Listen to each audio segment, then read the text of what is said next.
Hello， 大家好，欢迎来到经济学小白。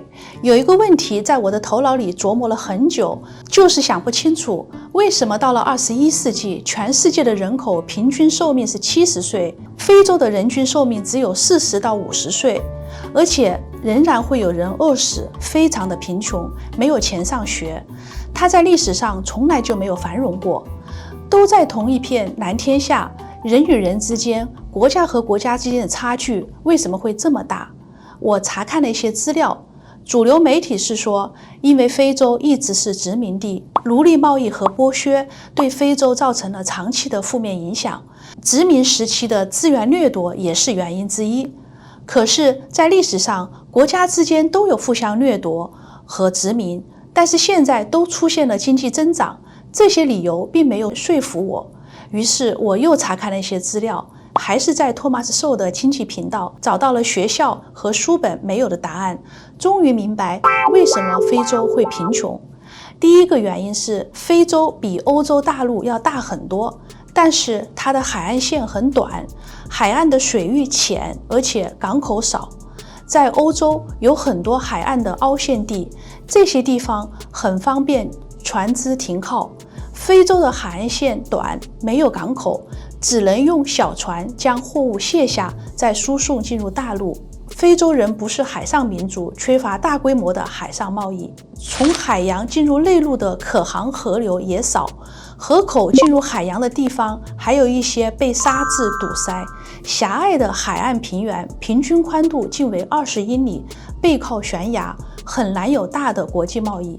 非洲许多地区的降水量少，而且不规则，即使水位上涨，河流和小溪也只能由较小的船只通航。非洲有众多的急流和瀑布，仍然是阻碍着国际贸易。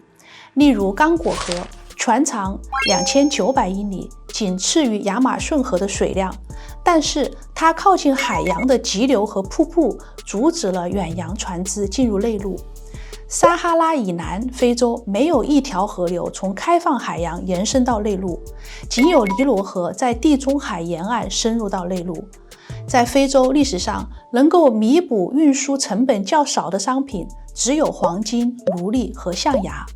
这3种商品成为非洲历史上重要的出口产品，分布在尼日利亚海岸和加纳海岸。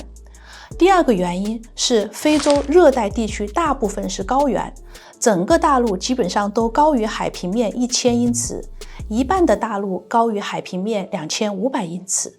非洲的河流必须要降落更大的垂直距离才能够接近到海洋。刚果河在接近海洋时要下降1000英尺。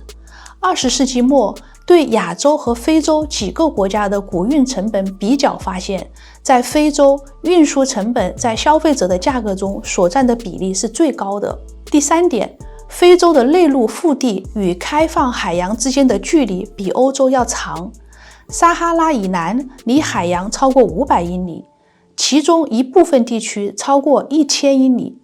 尽管尼日尔河离大西洋只有200英里，但是内陆河到海岸线有2500英里。以上的3点是地理位置造成了非洲南部的经济、文化和政治的主要障碍。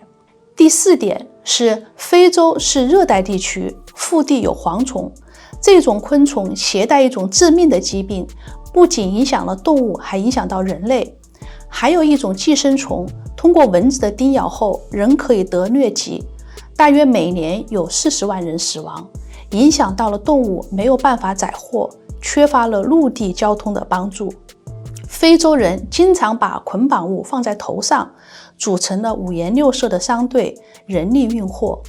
这种交通方式限制了携带的种类、品种和距离、速度，太原始，没有效率。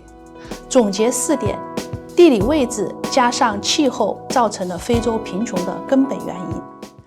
每年全球的捐款庞大投入到了非洲，没有真正用到了老百姓的身上，因为当地政府的腐败、不稳定和冲突。我在想，如果政府真的为民着想，先应该修铁路、公路，净化饮用水，再投资教育。真的希望非洲能出现好的领导人，带领非洲走出贫穷。最后以 Nelson Mandela 的话收尾：和平不是简单的指没有战争，而是指建立公正、公平和平等的社会。如果大家喜欢我的视频，请订阅、点赞。我们下一次再见。